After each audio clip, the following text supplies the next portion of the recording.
rejoint nous à Malto, donc le programme Agrifaune en 2011.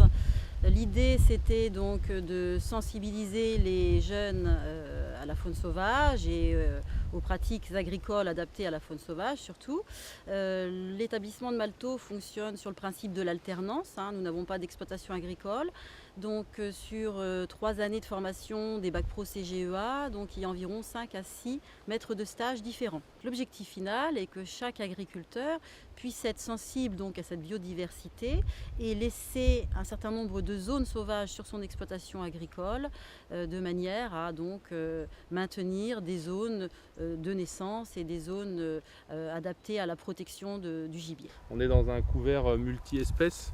L'objectif en fait c'était à la base de partir d'une contrainte réglementaire qui était la couverture des sols à l'automne et donc voir si on ne pouvait pas avoir un intérêt faunistique. Donc on voulait coupler l'intérêt agronomique et faunistique.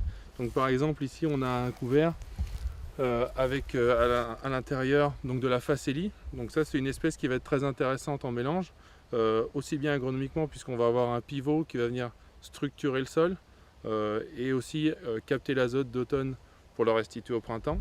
Et un deuxième intérêt, donc là ça va être plutôt faunistique, avec la création d'un couvert, d'une zone de refuge on va dire pour le gibier, et aussi une plante mellifère et qui va aussi produire donc des graines par la suite qui vont pouvoir servir de base d'alimentation pour le gibier. J'ai eu la chance de faire partie d'une génération, on a pris en compte l'écologie dans notre cursus scolaire au niveau du bac et c'est à partir de là qu'on s'est rendu compte que l'environnement était important et que c'était utile d'y faire attention pour pouvoir le transmettre aux générations futures. Par exemple, une prairie que vous allez faucher pour faire du foin, nous, commencer par la faucher par le milieu en allant vers l'extérieur, c'est pas grand chose, mais pour le gibier, c'est énorme parce qu'il s'écarte de la parcelle et ça nous évitera de tuer des lièvres, de blesser un chevreuil et écologiquement, c'est intéressant.